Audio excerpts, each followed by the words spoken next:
যেহেতু পশ্চিম বিলাসীপাৰা গুটিপাৰা চৰ অঞ্চলৰ মাজভাগত যেহেতু গুটিপাৰাতে 2008 চনতে গুটিপাৰা PHC স্থাপন কৰা হৈছে।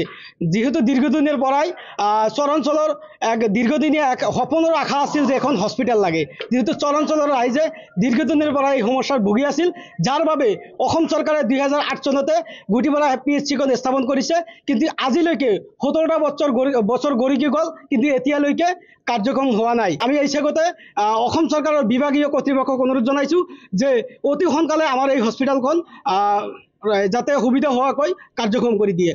আৰু বিলাসীপাৰাৰ পৰা গুটিপাৰা কিমান দূৰ হয় আপোনালোকৰ? বিলাসীপাৰা যিটো বিলাসীপাৰা চহৰৰ পৰা গুটিপাৰালৈকে 15 পৰা 20 কিলোমিটাৰ নিলগত হয়, দূৰত্ব হয়।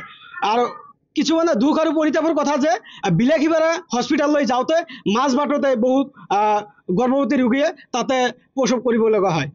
যেহেতু যাতায়াতৰ ক্ষেত্ৰত ক'ব গ'লে পিছপৰা, তেতিয়া কলৰবোৰ নাৱেৰে তেনেকৈ যাতায়াত কৰিব লগা হয়, বহুত বিপদজনকভাৱে যাতায়াত কৰিব লগা হয়।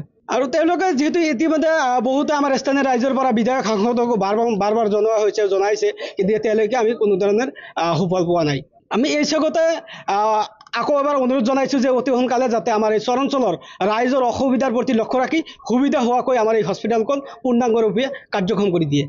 আমাৰ এইখন হস্পিটেল যিহেতু 17 বছৰ ধৰি গড়খন উঠিছে, কিন্তু এতিয়াও মুকলি হোৱা নাই। গতিকে আমি চৰকাৰক বিনম্ৰ অনুৰোধ জনাওঁ যে আমাৰ এইখন হস্পিটেল যাতে শুভ আৰম্ভ কৰে আৰু আমাৰ এই চৰ অঞ্চলৰ ৰাইজৰ যাতে সুবিধা হয়।